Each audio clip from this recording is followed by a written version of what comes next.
Hi everybody, carrying on with Treasure Island, and if you remember we were talking about the strange old seaman who came to stay at our inn. He was only once crossed, and that was towards the end when my poor father was gone in a decline that took him off. Dr. Livesey came late one afternoon to see the patient, took a bit of dinner from my mother and went into the parlour to smoke a pipe until his horse should come down from the hamlet. For we had no stabling at the old Benbow. I followed him in, and I remember observing the contrast, the neat, bright doctor with his powder as white as snow, and his bright black eyes and pleasant manners, made with the coltish country folk, and above all with that filthy, heavy-bleared scarecrow of a pirate of ours, sitting far gone in rum, with his arms on the table. Suddenly he, the captain that is, began to pipe up his eternal song.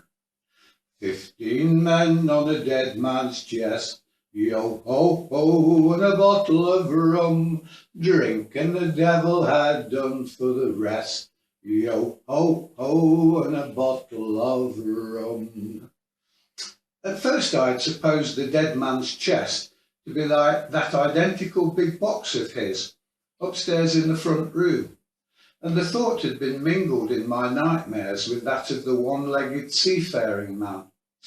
But by this time we had all long ceased to pay any particular notice to the song.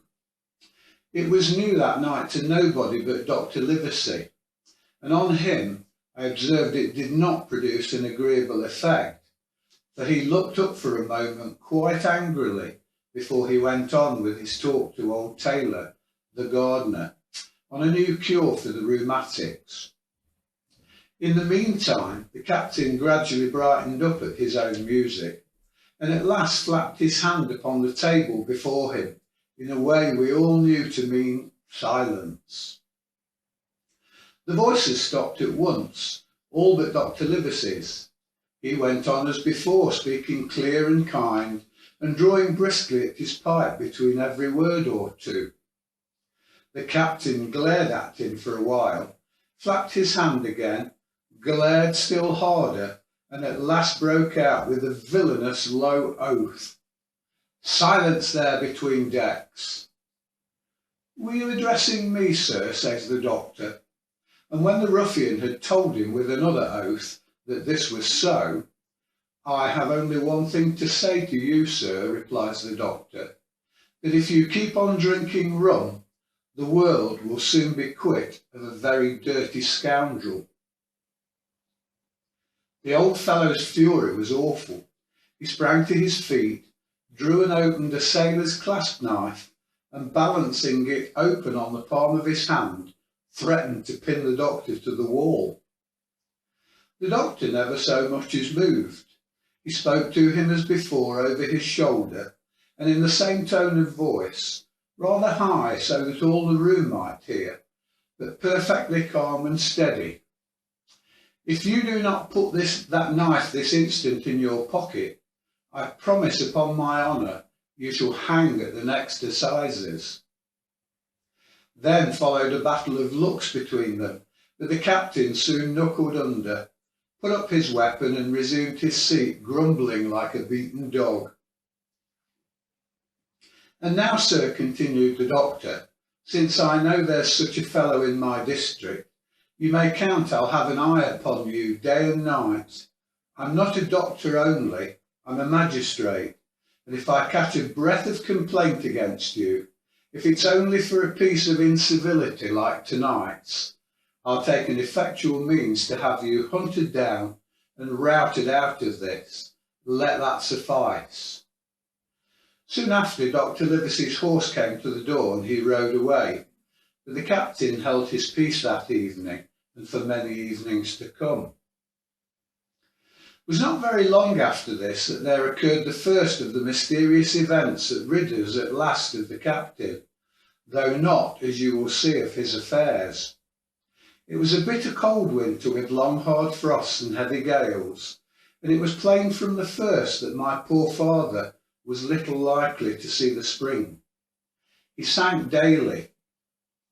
My mother and I had the inn upon our hands and were kept busy enough without paying much regard to our unpleasant guest.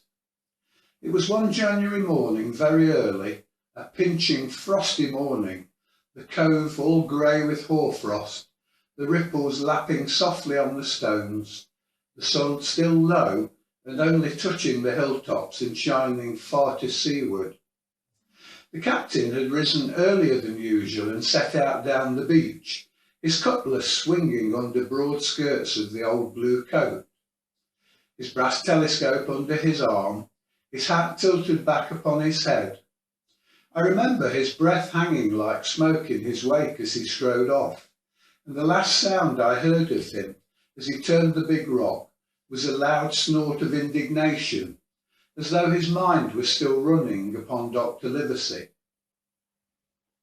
Well, my mother was upstairs with father and I was laying the breakfast table against the captain's return, when the parlour door opened and a man stepped in on whom I had never set eyes. He was a pale, tallowy creature wanting 2 fingers of the left hand, and though he wore a cutlass, he did not look much like a fighter. I had always my eye open for seafaring men with 1 leg or 2, and I remember this one puzzled me. He was not sailorly, and yet he had a smack of the sea about him too. I asked him what was for his service, and he said he would take rum, but as I was going out of the room to fetch it, he sat down upon a table and motioned me to draw near. I paused where I was with the napkin in my hand. "Come here, sonny," says he. "Come nearer here." I took a step nearer. "Is this here table for my mate Bill?" he asked with a kind of leer. I told him I did not know his mate Bill, and this was for a person who stayed in our house, whom we called the captain. "Well," said he, "my mate Bill would be called the captain as like as not. He has a cut on 1 cheek and a mighty pleasant way with him, particularly in drink, has my mate Bill. We'll put it for argument like that your captain has a cut on 1 cheek, and we'll put it, if you like, that that cheek's the right one." "Oh well," I told you, "now, is my mate Bill here in this here house?" I told him he was out walking. "Which way, sonny, which way's he gone?" And when I had pointed out the rock and told him how the captain was likely to return and how soon, and answered a few other questions, "Ah," said he, "this'll be as good as drink to my mate Bill." The expression of his face as he said these words was not at all pleasant, and I had my own reason for thinking that the stranger was mistaken, even supposing he meant what he said, but it was no affair of mine, I thought, and besides it was difficult to know what to do. The stranger kept hanging about just inside the inn door, peering round the corner like a cat waiting for a mouse. Once I stepped out myself into the road, but he immediately called me back, and as I did not obey quick enough for his fancy, a most horrible change came over his tallowy face, and he ordered me in with an oath that made me jump. As soon as I was back again, he returned to his former manner, half fawning, half sneering, patting me on the shoulder, told me I was a good boy, and he had taken quite a fancy to me. "I have a son of my own," said he, "as like you as 2 blocks, and he's all the pride of my heart, but the great thing for boys is discipline, sonny, discipline. Now, if you had sailed along with Bill, you wouldn't have stood there to be spoke to twice, not you. That was never Bill's way, nor the way of such as sailed with him. And here, sure enough, is my mate Bill with a spyglass under his arm. Bless his old heart, to be sure. You and me'll just go back into the parlour, sonny, and get behind the door, and we'll give Bill a little surprise. Bless his heart, I say again." So saying, the stranger backed along with me into the parlour and put me behind him in the corner, so that we were both hidden by the open door. I was very uneasy and alarmed, as you may fancy. and it rather added to my fears to observe that the stranger was certainly frightened himself. He cleared the hilt of his cutlass and loosened the blade in the sheath, and all the time we were waiting there he kept swallowing, as if he felt what we used to call a lump in the throat. At last in strode the captain, slammed the door behind him without looking to the right or left, and marched straight across the room to where his breakfast awaited him. "Bill," said the stranger in a voice that he had tried to make bold and big. The captain spun round on his heel and fronted us. All the brown had gone out of his face, and even his nose was blue.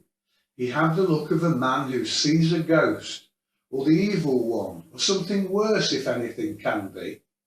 And upon my word I felt sorry to see him all in a moment turn so old and sick. "Come, Bill, you know me. You know an old shipmate, Bill, surely," said the stranger. The captain made a sort of gasp. "Black Dog," said he. "And who else?" returned the other, getting more at his ease. "Black Dog as ever was, come for to see his old shipmate Billy at the Admiral Benbow Inn."